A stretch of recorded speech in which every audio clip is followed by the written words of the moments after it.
नमस्कार, कार्यक्रम विमर्शमा स्वागत छ। म मदन खाती। दर्शकवृन्द, पछिल्लो समय मुख्य गरी त सर्वोच्च अदालतले तत्कालीन नेकपा एमाले र माओवादी केन्द्रलाई बेउताइसकेपछि यति बेला देशको राजनीति नै नयाँ ढङ्गबाट अगाडि बढिसकेको छ। प्रचण्ड माधव समूह पहिले जसरी नेकपा हुँदाखेरि एक ठाउँमा उभिएर प्रधानमन्त्री केपी शर्मा ओलीको विरुद्धमा सडकदेखि सदनसम्म जसरी आन्दोलित भइराखेको र मोर्चाबन्दी गरिराखेको अवस्था थियो, अहिले अवस्था अब एमाले एकातर्फ र जसपा कांग्रेस माओवादी केन्द्र अर्कोतर्फ जस्तो पनि देखिन्छ। यद्यपि एमाले र जसपाको पनि सरकार बन्न सक्ने लगायतका टिका टिप्पणी पनि चलिराखेका छन्। आज हामी मुख्य गरी त पछिल्लो राजनैतिक घटनाक्रममै केन्द्रित रहेर र अब आउने राजनैतिक घटनाक्रम, अब देशको राजनैतिक कोर्स कसरी अगाडि बढ्ला, यो विषयमै केन्द्रित रहेर संवाद गर्नेछौँ। र यो विषयमा संवाद गर्नको लागि आज हामीसँग यस कार्यक्रममा नेकपा एमालेका नेता ठाकुर गैरी हुनुहुन्छ। यहाँलाई कार्यक्रममा स्वागत छ। अब धेरै पछि यहाँ आफै नेकपा एमालेको नेताको रूपमा त्यो सम्बोधित भइराख्नु भएको छ। अहिले पनि जुन प्रकारको स्थिति बन्यो नि सर्वोच्च अदालतको फैसलापछि, अब त यहाँहरूलाई हिजोको दिनमा नेकपा भित्रै हुँदाखेरि एक प्रकारको त्यो पेलानको धेरैले शब्दावली त्यही युज गर्ने भएर मैले पनि प्रयोग गरेँ, त्यो अवस्था थियो। अब झन् कठिन हुँदैछ यहाँहरूको लागि भन्ने कुरा आइराखेका छन्। कसरी हेर्नु भएको छ यहाँले? होइन, व्यक्तिगत रूपले मलाई कति कठिन हुन्छ, व्यक्तिगत रूपले मलाई कति सजिलो हुन्छ, व्यक्तिगत रूपले मलाई कति लाभ भयो, मलाई कति हानि भयो, देश र जनताको निम्ति कति लाभ भयो, कति हानि भयो, त्यसमध्ये कुन कुरालाई प्राथमिकता दिने, कुन कुरालाई महत्त्वका साथ हेर्ने भन्ने कुरा हो। म आज पनि व्यक्तिगत रूपले मलाई लाभ हानि के भयो भन्ने कुराको हिसाब किताब गरिरहेको छैन र गर्दिनँ। हामी आज जुन समाज जसरी विकास भइरहेको छ, राजनीति जसरी विकास भइरहेको छ, हामी जुन ठाउँमा आइपुगेका छौँ, यो ठाउँबाट अगाडि बढ्दै गर्दा हामी जसरी हाम्रा चाहिँ घटना परिघटनाहरू जसरी विकसित हुँदैछन्, यसले नेपाल राष्ट्र बलियो हुँदैछ कि छैन, जनताको हक अधिकार सुनिश्चित हुँदैछ कि छैन, हामीले चाहिँ एउटा कम्युनिस्ट पार्टीको हिसाबले हामीले चाहिँ जुन वर्गको कुरा गरेर आयौँ, जुन समुदायको कुरा गरेर आयौँ, जुन चाहिँ एउटा गरिखानेहरूको कुरा गरेर आयौँ, पसिनाको मूल्यको कुरा गरेर आयौँ, रगतको मूल्यको कुरा गरेर आयौँ, आज जे भइरहेको छ त्यसले हामीलाई त्यो रगतको मूल्यको सम्मान गर्नेतर्फ, पसिनाको मूल्यको सम्मान गर्नेतर्फ, गरिखानेहरूको, श्रमजीवीहरूको चाहिँ मूल्य चाहिँ मान्यता, उनीहरूको सम्मान सुनिश्चित हुनेतर्फ हामी जाँदैछौँ कि छैनौँ, यो कुरा तर्फ मेरो बढी ध्यान हुन्छ। अब चाहिँ यहाँहरू जो अहिले नेकपा एमाले बनिसकेपछि जुन प्रकारको स्थिति निर्माण भइराखेको छ, प्रधानमन्त्रीलाई प्रधानमन्त्रीकै रूपमा चाहिँ स्वीकार यहाँहरू चाहिँ गर्नुहुन्छ कि हुन्न? किन? मैले मेरो पार्टीको नेता हो, हिजो पनि मेरो पार्टीको नेता हो, आज पनि मेरो पार्टीको नेता हो। हिजो एमाले हुँदा पनि के अरे 2075 जेठ 2 गते पनि जतिखेर हामी नेकपा एमाले थियौँ, मेरो अध्यक्ष हो। त्यसपछि उहाँले नै तत्कालीन भनौँ न अहिलेको माओवादी केन्द्रसँग उहाँले साझा घोषणापत्र, साझा उम्मेदवारको घोषणा र त्यसको नेतृत्व गर्नुभयो, मेरो नेता हो। त्यसपछि पार्टी एकीकरणको नेतृत्व गर्नुभयो, एकता भयो, नेकपाको उहाँ अध्यक्ष हो, म त्यसको केन्द्रीय सदस्य हो। र आज सर्वोच्च अदालतले फेरि तिमी नेकपा होइनौ, केपी ओली नेकपा होइन, ठाकुर गैरी नेकपा होइन, तिमीहरू नेकपा एमाले हौ भन्यो। अहिले तपाईँले मलाई नेकपा एमालेको भनेर सम्बोधन गरेर यही कुरामा चाहिँ यहाँले जसरी राजनीति बेला बेलामा यही तरिकाले अगाडि बढ्ने गरेछ होइन, यहाँहरूको हिजोसम्म चाहिँ एक प्रकारले सम्बोधित भइराखेको, एक तरिकाले टिप्पणी भइराखेको कुनै व्यक्तित्वले गरिराखेको काम कारबाही र कुनै एउटा सर्वोच्च अदालतको फैसला आउने बित्तिकै ठ्याक्कै त्यो 180 डिग्री कोण परिवर्तन गर्ने खालको अहिले त्यस्तो देखिराखेको छ कि यहाँ आफैलाई चाहिँ यो राजनीतिक घटनाक्रम जसरी अगाडि बढ्यो नि कस्तो लाग्छ यसले? होइन, विगतमा जस्तो पञ्चायतकालीन अवस्थामा हाम्रो तत्कालीन लिडरसिपले, हाम्रो पार्टीले त्यो पञ्चायती निरङ्कुश व्यवस्थालाई नै अस्वीकार गर्यो, त्यसको संविधान मानेन, कानुन मानेन, त्यसका विरुद्ध विद्रोह गर्यो।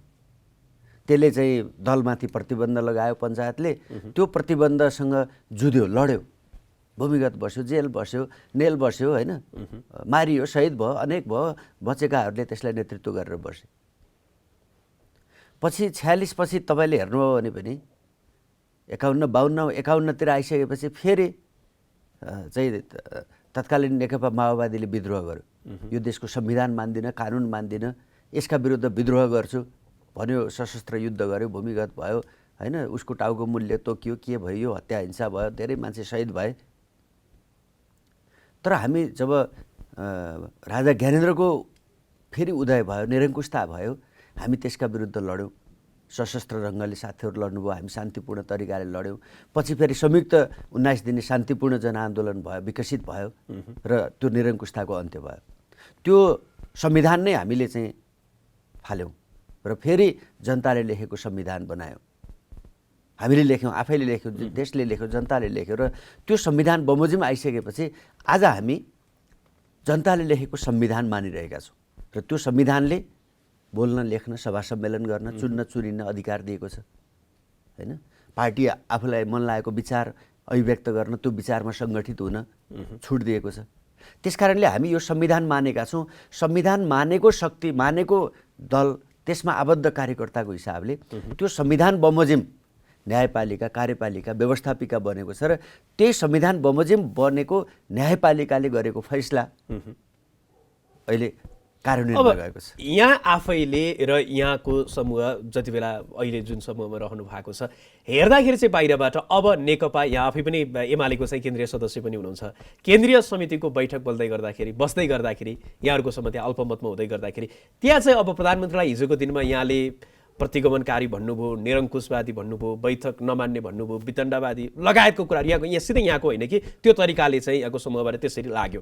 अब उहाँ नै अध्यक्ष हुनुहुन्छ र उहाँकै नेतृत्वमा अगाडि बढ्दै गर्दाखेरि कतिको सहज होला त्यो यसमा चाहिँ मैले बुझ्न खोजेँ। यसमा यो चाहिँ व्यक्तिगत रूपले सम्माननीय प्रधानमन्त्रीलाई सहज, मलाई असहज, अथवा व्यक्तिगत रूपले मलाई सहज, हाम्रो पार्टीको अध्यक्षलाई असहज भन्ने विषयका रूपमा यसलाई बुझ्नुपर्छ भन्ने मलाई लाग्दैन। होइन, यहाँहरूले हिजोको दिनमा जुन दोस्रो कुरा चाहिँ एक भनेको फेरि हामीले जे मुद्दा उठायौँ त्यो व्यक्तिगत रूपले त्यो चाहिँ हामीले चाहिँ पार्टी अध्यक्ष केपी ओलीलाई व्यक्तिगत रूपले रिस उठेर गरेको कुरा पनि होइन। आज चाहिँ मात्रै यो नेकपा बनेपछि वा चाहिँ नि यो निर्माण भएपछि मात्रै पार्टीमा अन्तरसङ्घर्ष भएको होइन। विगतमा कति योभन्दा कयौँ ठुला, कयौँ चाहिँ जटिल अन्तरसङ्घर्षहरू पार्टीमा भए। तपाईँलाई स्मरण छ कि 2017 सालपछि चाहिँ कम्युनिस्ट पार्टीकै महासचिव दरबार पसेका इतिहास हामीसँग छन्। त्यसपछि पनि कति मान्छेहरू चाहिँ विचारमा स्खलित भएर आउने जाने अनेकन घटना परिघटनाहरू भए। त्यसले गर्दाखेरि यसलाई हामीले चाहिँ यो बिचमा हामीले जुन तत्कालीन माओवादी र एमालेको बिचमा साझा घोषणापत्र बन्यो, चुनावमा सँगै जाने कुरा भयो। ठिक भयो कि बेठिक भयो भन्दा ठिक भयो। हामीले चुनाव जितेर करिब 2/3 बहुमत हासिल गरेर माओवादी र एमालेको संयुक्त सरकार बनाउने एउटा परिस्थिति बन्यो, राम्रो भयो। त्यसपछि हामीले जनतालाई पहिले भनेको थियौँ कि चुनावपछि हामी पार्टी एकता गर्छौँ। त्यो चुनावपछि हामी पार्टी एकता गर्छौँ भनेर घोषणापत्रमा लेखेका कारणले हामीलाई लाखौँ भोट बढ्यो। त्यो किनभने त्यो जनताको चाहना थियो, त्यस कारणले भोट बढ्यो। त्यो ठिक थियो कि बेठिक थियो? आज पनि म भन्छु त्यो ठिक थियो। साझा घोषणापत्र बनायौँ, साझा उम्मेदवार बनायौँ, चुनाव जित्यौँ, सरकार बनायौँ, त्यसपछि पार्टी एकता गऱ्यौँ। यो जनताको म्यान्डेट थियो। हामीले जनतासँग गरेको प्रतिबद्धता र त्यो प्रतिबद्धतालाई स्वीकार गरेर मतको सम्मान थियो र त्यो उचित घटना थियो देशका लागि। हो, त्यसपछि यहाँसम्म आइपुग्दाखेरि हामीले चाहिँ अब मूल्याङ्कन कहाँ भयो भन्दाखेरि त्यसपछि हामीले चाहिँ नीति कार्यक्रममा कस्तो बनाउने, बजेट कस्तो बनाउने, त्यो सरकार र पार्टीको सम्बन्ध कस्तो हुने, त्यो सरकार पार्टीको नेतृत्वको सरकार हो कि त्यो चाहिँ सरकारले पार्टीको नेतृत्व गर्ने हो कि, आदि विषयहरूमा हाम्रा बहसहरू प्रारम्भ भए र ती बहसहरू छलफल हुँदै हुँदै हुँदै जाने क्रममा आजसम्म हामी आइपुगेका छौँ। यसबाट हेर्दाखेरि म त्यहीँनिर जोड्न खोजेको के हो भन्दाखेरि हामीले कस्तो पार्टी बनाउँछौँ, हामीले पार्टी कसरी चलाउँछौँ, हामीले पार्टीले चाहिँ जनताका कस्ता नीति, जनताका चाहिँ समस्याहरूको, जनताका चाहिँ एजेन्डाहरूको हामी कसरी नेतृत्व गर्छौँ भन्ने कुरा नै धेरै महत्त्वपूर्ण कुरा रहेछ है भन्ने कुरा आज हेर्दाखेरि चाहिँ आउँदाखेरि त्यो नै सबभन्दा हामीले ठन्डा दिमागले सोच्नुपर्ने विषय हो भन्ने कुरा ध्यान दिनुपर्ने ठाउँमा हामी आइपुगेका छौँ। जस्तो तपाईँलाई भनौँ कि मैले एउटा प्रतिप्रश्न गरिहालेँ। आजको दिनमा यहाँले हेर्दाखेरि विगत 2-3 महिनामा जे जति भयो नि, जस्तै प्रधानमन्त्रीले महाधिवेशन गरौँ त्यसपछि पार्टी अध्यक्ष कोही हुने हो भने त्यति बेला चाहिँ तपाईँ हुनुहोला, यदि साँच्चीकै प्रधानमन्त्री कसैलाई बन्ने छ भने निर्वाचन भनेर जुन कुरा अगाडि बढाइराख्नु भएको थियो, यहाँहरूले चाहिँ होइन अब चाहिँ पार्टीले अल्पमत र बहुमतकै आधारमा अगाडि बढ्नुपर्छ भन्दै जसरी अगाडि बढ्दै गर्दाखेरि चाहिँ होइन त्यति बेला प्रधानमन्त्रीले जे भन्नुभएको थियो त्यही अनुसार नै अगाडि बढेको भए हुने रहेछ। अहिलेको स्थिति जे निर्माण भयो, पार्टी जसरी अल्पमत बहुमतबाट अगाडि बढ्यो त्यो चाहिँ गल्ती भएछ, त्यो महसुस हुन्छ कि हुँदैन? त्यो एउटा कुरा हो। त्यो चाहिँ तपाईँले भन्नुभएकै सन्दर्भलाई हेर्ने हो भने उहाँले त्यो भन्नुभएको भनाइ चाहिँ संस्थागत भएको भए, त्यो भनाइलाई पार्टीको बैठकले निर्णय गरेको भए त्यो त सिङ्गो पार्टीको विषय बनिहाल्थ्यो नि। त्यही भएर हामीले जुन वैधानिक व्यवस्था गरेका छौँ, आज जस्तो सर्वोच्च अदालतले हामीलाई एमाले बनायो, अर्को साथीहरूलाई माओवादी बनायो, अब फेरि हामीले बनेको एमाले पनि 9औं महाधिवेशनमा पास गरेको विधान जे छ त्यो विधानले केन्द्रीय कमिटीको बैठक कहिले कतिमा बस्ने, सचिवालयको बैठक कहिले बस्ने, स्थायी कमिटीको कतिमा बस्ने, त्यसको निर्णय प्रक्रिया के हो, पार्टी सञ्चालनको प्रक्रिया के हो, व्यक्ति चाहिँ नि कमिटीको मातहत हुनेछ, समग्र तल्ला कमिटीहरू माथिल्लो कमिटीको मातहत हुनेछन्, सिङ्गो चाहिँ नि पार्टी सदस्यहरू पार्टीको मातहत हुनेछन्। फेरि पनि मान्ने त त्यही हो नि त। त्यसैले यो चाहिँ फेरि के छ भन्दाखेरि मैले भनेको विषय, तपाईँले भनेको विषय त्यो पार्टीको विषय हो कि होइन, पार्टीको विषय बनेको बनेन। प्रचण्ड र तपाईँहरू एकै ठाउँमा हुँदा त यहाँहरू बहुमतमा हुँदा त प्रधानमन्त्रीले होइन मैले जे भन्यो त्यही नै हो भनेर त्यसरी अगाडि बढिराखेको सन्दर्भमा अब यहाँहरू त आफै पार्टीभित्रमा पनि अल्पमत, संसदीय दलमा पनि अल्पमतमा, यो अवस्थामा चाहिँ झन् हुन सक्ने सम्भावना यसमा के छ भन्दाखेरि आज चाहिँ तपाईँले भन्नुभएको को अल्पमतमा छ, को बहुमतमा छ, जुन पार्टी चाहिँ हामीले अदालतले चाहिँ नि घोषणापछि जे परिस्थिति बनेको छ त्यो पार्टीको बैठकै बसेको छैन, त्यो बैठक बस्ने वातावरण बनिराखेको छैन। अनि त्यो पार्टीमा चाहिँ नि बैठकमा के एजेन्डाहरू प्रस्तुत हुन्छन् भन्ने कुरा तयार नै भएको छैन। अनि त्यो एजेन्डामा कसले के कुन रूपमा प्रस्तुत हुन्छ भन्ने कुरा नहेरिकन आज को बहुमतमा छ, को अल्पमतमा छ त्यसरी एजेन्डा के हुन्छ हामीले अब चाहिँ के छ नि, अब चाहिँ के छ नि, हामी पार्टीको मूल यहाँ सोच्ने कुरा के हो भने हामी अदालतको फैसला कार्यान्वयन गर्ने प्रक्रियामा अब हामीले चाहिँ 9औं महाधिवेशनबाट पास गरेको डकुमेन्ट, 9औं महाधिवेशनले पास गरेको विधानको अधीनमा रहेर हिजो हामी के थियौँ 2075 जेठ 3 गते घोषणा गरेको डकुमेन्ट, नेकपाले जारी गरेको डकुमेन्ट, नीति, कार्यक्रम, उद्देश्य, लक्ष्य, कार्यदिशा र त्यो नेकपाले जारी गरेको विधान अनुरूप यो हामी 3 वर्ष बहस छलफल चाहिँ जे गर्यौँ यति गर्यौँ। अब फर्केर हामी चाहिँ 9औं महाधिवेशनमा नेकपा एमाले पास गरेको डकुमेन्ट, महाधिवेशनले पास गरेको डकुमेन्ट, महाधिवेशनले पास गरेको कमिटी, महाधिवेशनले पास गरेको विधान, जस्तो यही एउटा सन्दर्भ जोडिहालौँ न, त्यही विधानमा तपाईँको त्यो 9औं महाधिवेशनले पास गरेको विधानमा हामीले चाहिँ नि एउटा वैधानिक व्यवस्था गरेका छौँ। नेकपा एमालेमा अब 70 वर्षको उमेरको हद लाग्नेछ। 70 वर्ष उमेर पुगेपछि कार्यकारी भूमिकामा नरहने भन्ने हाम्रो प्रावधान छ। ल हेर्नुहोस् है, कार्यान्वयन होला होइन, त्यही त महाधिवेशनले पास गरेको विधान कार्यान्वयन होला भनेर प्रश्न गर्ने हो र होइन? यहाँहरूले जुन भन्नुभयो नि हिजो, यहाँहरूले जसरी चाहिँ अगाडि बढ्नुभयो, खास गरी यो सन्दर्भ जोडेको किन हो भने यो सन्दर्भले विधान मान्नु भएन, विधान मिचेर अगाडि बढ्नुभयो, बैठक आह्वान गर्नु भएन, उहाँ एकलौटी ढङ्गले अगाडि बढ्न खोज्नुभयो, उहाँ पेलेरै अगाडि बढ्न खोज्नुभयो भनेर यहाँहरूले आरोप लगाइराख्नु भएको थियो। त्यही भएर नै उहाँले यहाँहरूको तत्कालीन नेकपाबाट उहाँलाई साधारण सदस्य पनि नरहने गरेर निष्कासित पनि गर्नुभयो होइन। अब त्यही अध्यक्षले नेकपा एमाले हुँदै गर्दाखेरि चाहिँ यहाँहरूको जुन विधान छ नेकपा एमालेको त्यसलाई मानेर अगाडि बढ्नुहुन्छ भन्ने आधारहरू चाहिँ यहाँले आजको दिनमा कसरी देख्नु? होइन, त्यसलाई यसरी हेर्नु पर्यो। नेकपामा रहँदाखेरि नेपाल कम्युनिस्ट पार्टी नेकपाको विधानभित्र त्यसको नीति कार्यक्रमभित्र बसेर रहँदाखेरि हामीले जे गर्यौँ होइन, त्यसभित्र अध्यक्षले के गर्नुभयो, मैले के गरेँ, अर्कोले के गर्नुभयो, अर्कोले के गर्नुभयो, यो एउटा पाटो भयो। अब हामी नेकपा एमालेको पार्टी चलाउन जाँदैछौँ भने नेकपा एमालेको पार्टी चलाउँदाखेरि पनि हामी त्यस्तै गर्छौँ, त्यस्तै हुन्छ भनेर आजै निष्कर्ष ननिकालौँ। किनभने त्यहाँ हामी नेकपाको 9औं महाधिवेशनको डकुमेन्ट बोक्नेछौँ। त्यहाँ हामी नेकपा एमालेको 9औं महाधिवेशनले पास गरेको विधानको मातहत हुनेछौँ।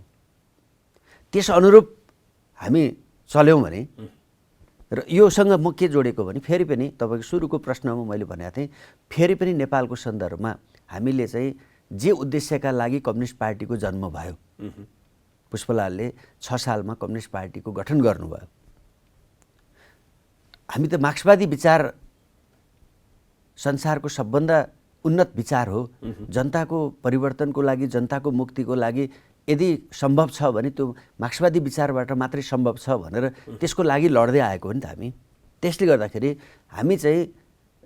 हामी आगामी दिनमा कसरी जान्छौँ, हाम्रो चाहिँ भविष्य के हुन्छ, देशको भविष्य के हुन्छ, जनताको भविष्य के हुन्छ भन्ने कुरा फेरि पनि हामी कस्तो पार्टी बनाउँछौँ, हामी पार्टीलाई विचार प्रधान बनाउँछौँ कि बनाउँदैनौँ, हामीले पार्टीलाई चाहिँ नि विधिसम्मत चलाउँछौँ कि चलाउँदैनौँ, पार्टीमा सामूहिकता स्थापित गर्छौँ कि गर्दैनौँ, पार्टीमा संस्थागत निर्णयको परिपाटी बसाल्छौँ कि चलाउँदैनौँ, हाम्रो चाहिँ जीवनशैली आचरण वर व्यवहारलाई चाहिँ नि मार्क्सवादी बनाउँछौँ कि बनाउँदैनौँ, कम्युनिस्ट बनाउँछौँ, आचरणको मूल्य मान्यताको बनाउँछौँ कि बनाउँदैनौँ, हामीले सबै घटनालाई वर्गीय दृष्टिकोणबाट हेर्छौँ कि हेर्दैनौँ, हामीले सबै घटनालाई, सबै परिघटनालाई हामीले चाहिँ गरिखानेहरूको हितलाई केन्द्रभागमा राख्छौँ कि राख्दैनौँ, हामी सम्पूर्ण घटना परिघटनालाई देश र जनताको हितसँग, हाम्रो सार्वभौमिकताको रक्षा, भौगोलिक अखण्डताको रक्षा, स्वाभिमानको चाहिँ नि पक्षधर भएर उभिन्छौँ कि उभिँदैनौँ, त्यस अनुरूपले उभिने पार्टी बनाउँछौँ कि बनाउँदैनौँ भन्ने कुराले नै यो समग्र सरकार कस्तो बन्छ, सरकारले के गर्छ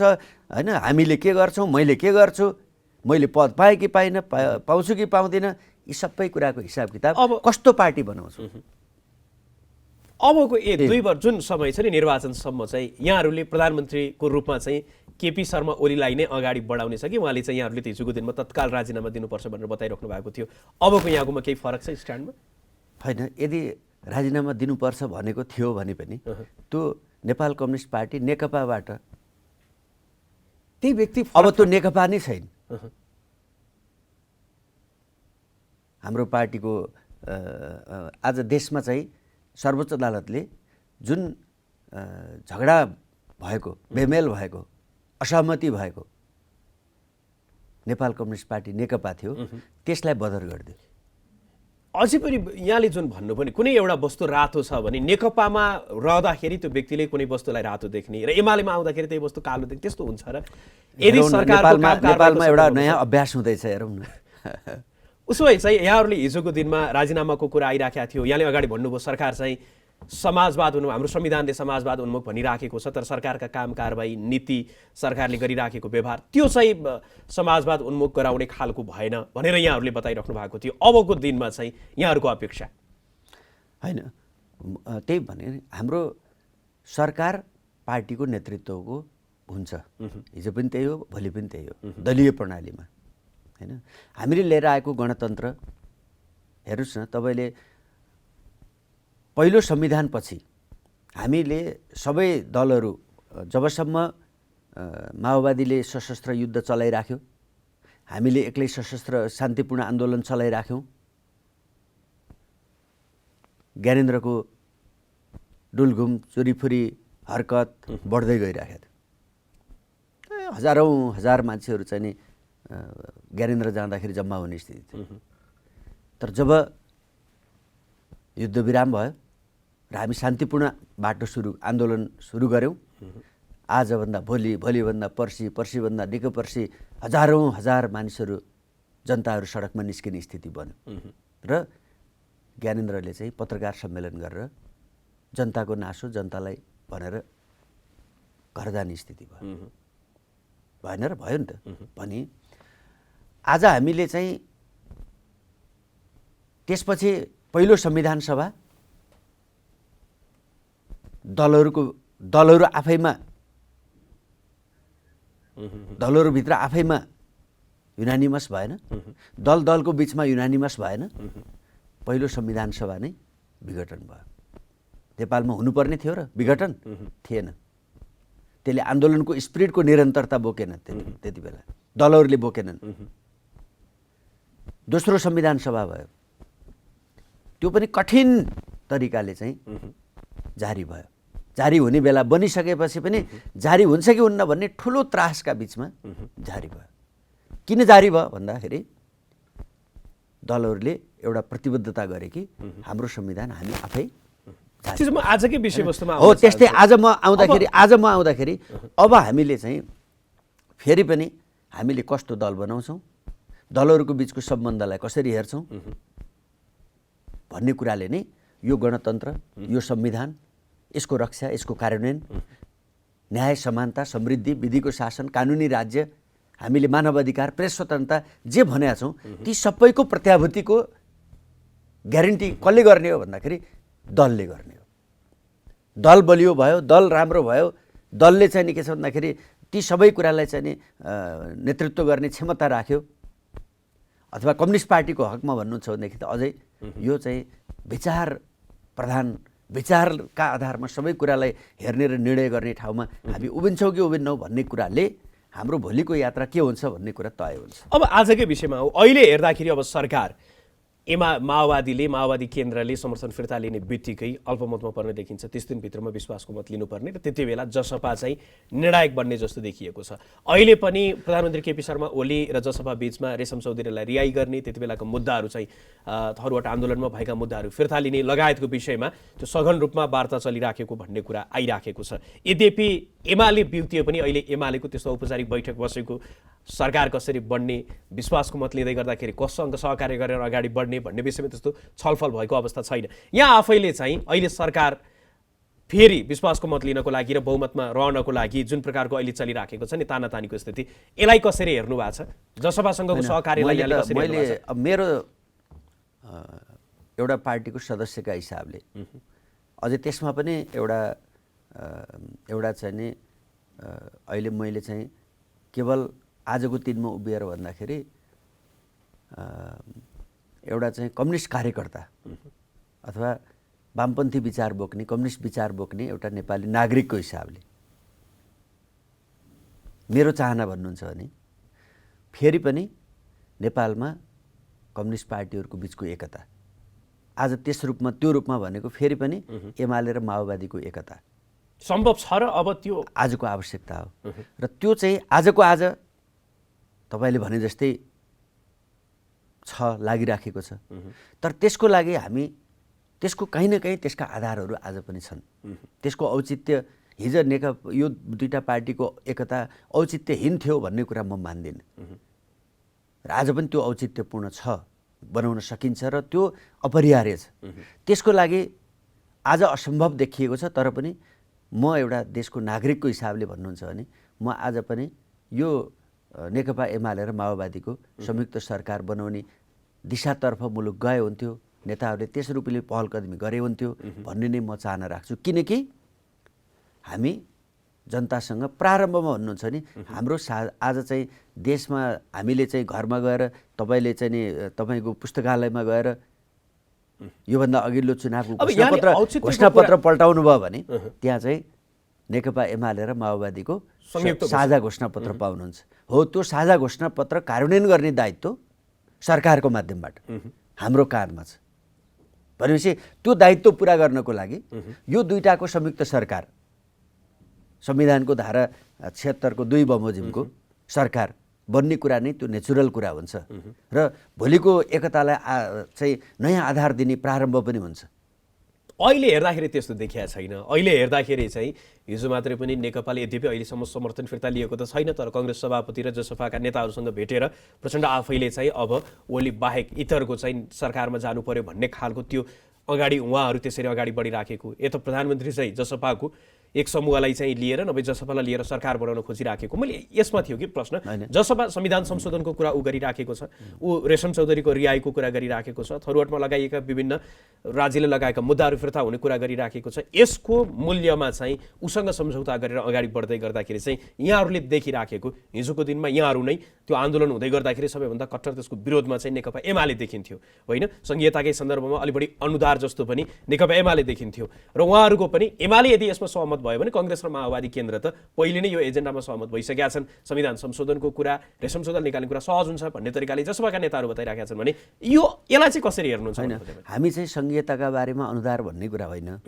हामी यसको कार्यान्वयनको पक्षमा छौँ। अनि उहाँहरूको शब्दमा चाहिँ जातको भन्दा अझ पहिचानको आधारमा नामाकरण गर्नुपर्छ भन्ने कुरामा चाहिँ यहाँहरू सहमत हुनु भएन भन्ने कुरा छ। हामी चाहिँ के छ भन्दाखेरि हामी चाहिँ सामाजिक सद्भावसहितको राष्ट्रिय एकता, सबै जाति, भाषा, धर्म, भूगोल, हिमाल, तराई, पहाड, यसबिचको अनेकता, यसबिचको चाहिँ नि विभाजन, जाति जातिको बिचको चाहिँ विभेद अथवा चाहिँ बेमेल अथवा चाहिँ धार्मिक असहिष्णुता, जातीय असहिष्णुता, यो तरिका चाहिँ हाम्रो जस्तो देशका लागि चाहिँ यो किमार्थ चाहिँ उचित कुरा हुँदैन।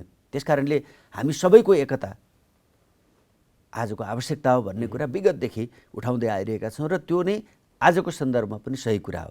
जुन संविधानका हिसाबले चाहिँ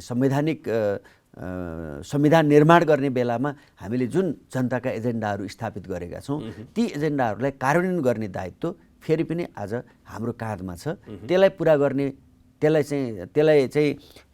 पुरा गर्ने दायित्व जुन निभाउनु पर्नेछ त्यसलाई सम्पन्न गर्नको लागि हामी अझै व्यवस्थित, अझै चाहिने तरिकाले जानु पर्यो। यसमा चाहिँ हामीले जुन यो बिचमा सर्वोच्च अदालतका दुईवटा चाहिँ फैसलाहरू भए, जसले एउटा ठुलो नेपालको हिस्ट्रीमा यसको ठुलो चाहिँ अर्थ हुनेछ, अहिले पनि त्यसले प्रभाव पारेकै छ र यसको प्रभाव अझै धेरै हामीले चाहिँ देख्दै जानेछौँ। यी घटनाहरूबाट यसमा खास गरी चाहिँ पार्टी एकता पछि पार्टीभित्र उत्पन्न भएको अन्तर्विरोध, अन्तर्सङ्घर्ष, त्यसपछि गएर चाहिँ त्यसको प्रक्रियामा गएर चाहिँ प्रतिनिधि सभाको विघटन, त्यसको पुनर्स्थापन गर्ने फैसला, अनि त्यस पछाडि गएर 3 वर्ष अगाडिदेखि थातिरहेको चाहिँ नि नामको विवाद, अदालतको फैसला, यी घटनाहरूबाट